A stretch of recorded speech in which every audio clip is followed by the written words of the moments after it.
Il dit oui.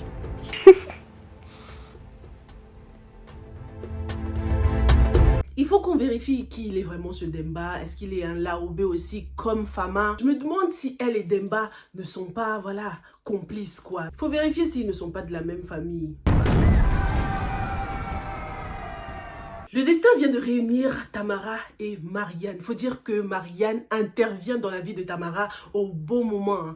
Pile quand elle est sur le point de commettre l'une des plus grosses erreurs de sa vie. Malgré le fait que ces deux femmes soient des opposés, hein, même dans la bande-annonce, je vous l'avais dit, oula, il y a trop de lumière, désolé les gars pour le changement de lumière, le soleil vient de se lever d'un coup là, mais c'est bon signe, hein, on va dire. Malgré le fait que ces deux femmes soient des opposés, il y en a une qui est représentée en blanc alors que l'autre est représentée en noir. Malgré qu'elles soient opposées, elles sont pourtant complémentaires à bien des niveaux, hein. Certains pensent même qu'elles pourraient être sœurs. C'est l'une des hypothèses qui plane en ce moment, une hypothèse qu'on va garder, hein, au chaud, hein, en attendant de trouver des réponses, hein, d'apporter des réponses à certains mystères qui ont été mentionnés dans ces premiers épisodes, notamment concernant la maman, la mère biologique de Tamara. C'est une femme qui l'a abandonnée.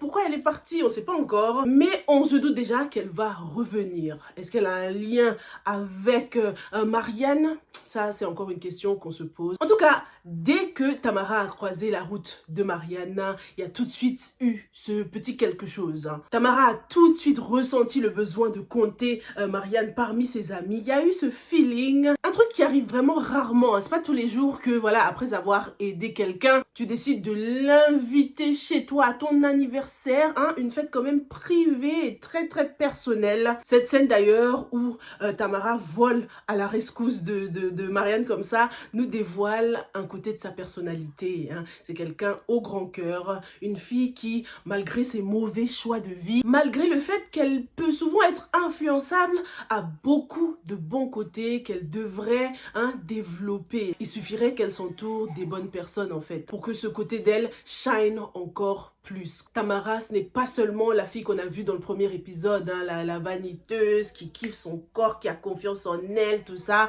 Elle a aussi ce côté profond là qu'on va découvrir, hein, petit à petit au fur et à mesure des épisodes. Vous connaissez la phrase qui dit que les mauvaises compagnies ruinent de bonnes mœurs? C'est bien dans le cas de Tamara et Marianne, c'est le contraire qui s'applique. Plus elle fréquentera Marianne, plus elle pourra développer de bonnes mœurs, de bonnes valeurs. On le sait déjà, Marianne aura une influence totalement positive sur Tamara, contrairement à certaines, une certaine femme à la vipère. Tu es ringarde à la fin. Marianne n'a pas du tout été très bien accueillie par les amis de Tamara pendant cet anniversaire. Ses amis la traitent déjà de sainte nitouche et on voit qu'elles n'ont vraiment... En fait, Tamara est très différente de ses amis là, tu vois. Certes, elle a ce côté, elle a des points en commun avec elle, hein, mais elle a aussi un bon côté, hein, sûrement grâce à l'éducation que sa mère lui a donnée. Et cette femme là, comme je vous l'ai dit dans le générique, pour moi, c'est vraiment la pire de toutes, hein, la pire des 4 femmes qu'on nous présente dans ce générique là. C'est une snake, une vipère, une fille qui n'aura qu'une influence négative sur Tamara. Entre Fama et Marianne, c'est, voilà, la conscience positive et la conscience négative, hein, de Tamara, l'ange et le démon des deux côtés. Et comme on ne peut pas servir de maître, il va falloir que Tamara fasse un choix si elle ne veut pas ruiner sa vie. Le plus choquant dans ces épisodes, surtout l'épisode 3, c'est lorsqu'on découvre que pendant le open heart conversation que la mère de Tamara avait avec cette dame, Fama était déjà là. Non mais quel culot! Elle a écouté toute la conversation, hein. C'est une vraie fouine, une vraie stratège surtout, hein, parce que elle là, je me demande si elle et Demba ne sont pas, voilà, complices quoi, mais on va y revenir. On finit d'abord avec elle un petit peu. Fama est au courant que la maman de Tamara ne sera bientôt plus parmi nous. C'est comme si elle voulait absolument savoir tout ce qui se passe chez Tamara et elle ne supporte pas d'être mise sur le banc de touche.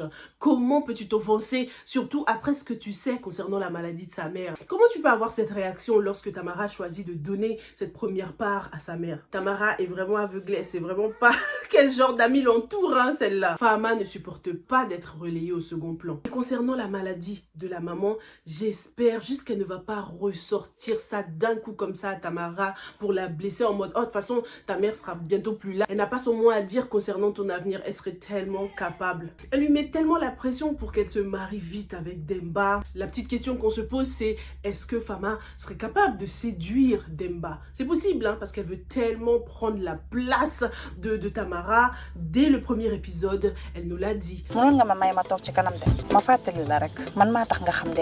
voulait tout dire. Ça voulait dire qu'elle est non seulement jalouse, mais qu'elle veut prendre la place de sa copine. Non seulement dans cette voiture, mais dans la vie en général, quoi. Fahma envie Tamara, elle envie sa vie de luxe. Côté séduire Demba, séduire le fiancé de sa copine, ça fait un peu cliché, mais c'est tout à fait possible. Je me demande surtout si Fahma et Demba ne sont pas, voilà, une team, ne sont pas en complot. Pour l'instant, il fait vraiment le mec sérieux, qui n'est pas attiré que par le physique de Tamara, qui veut faire d'elle sa femme, tout ça. On apprend que c'est un chef d'entreprise aussi, donc voilà, il a un peu d'argent, mais il est clair qu'il est louche. Et Marianne nous le confirme lorsqu'elle le regardait bizarre là pendant sa demande de mariage.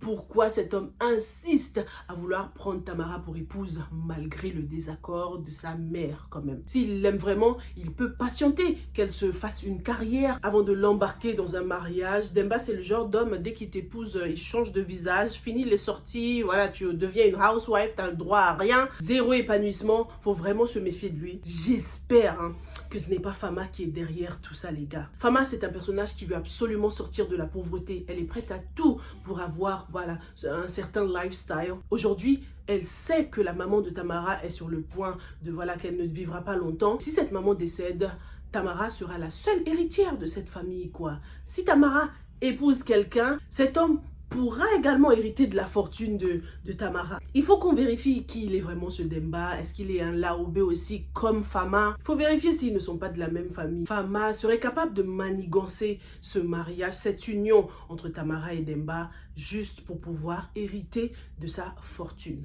Alors que le destin vient de réunir Tamara et Marianne, il vient également d'éloigner Abdou-Aziz de Marianne. Il y a eu un truc lorsque ces deux-là se sont croisés, hein, c'est indéniable. Ils se sont croisés à plusieurs reprises. Il y a quelque chose d'inexplicable qui se passe entre eux. Hein. Inexplicable surtout pour Marianne qui, elle, pour l'instant, est focalisée sur ses études. Marianne ne veut pas du tout d'homme dans sa vie. Elle s'est même éloignée de son domicile pour être beaucoup plus focus sur ses études. Parce qu'elle considère les hommes comme une distraction. Entre sa carrière et le mariage, Marianne a vite fait le choix. C'est la carrière d'abord, contrairement à Tamara qui, elle, ne rêve que de mariage. Si les sentiments qu'elle ressent à l'égard d'Abdou-Aziz sont inexplicables pour le moment, ce n'est pas du tout le cas pour Abdou-Aziz qui, lui, a compris que cette femme pouvait changer sa vie. Ancien gigolo, Abdou-Aziz décide de se ranger, hein, de se marier avec cette belle inconnue, de se focaliser encore plus sur la religion. Il avait déjà des bases, hein, grâce à son oncle. Et c'est comme si depuis qu'il avait croisé la route de Marianne, elle a créé en lui cette envie de se rapprocher encore plus de Dieu, d'être un homme bien, un homme rangé. Mais pourquoi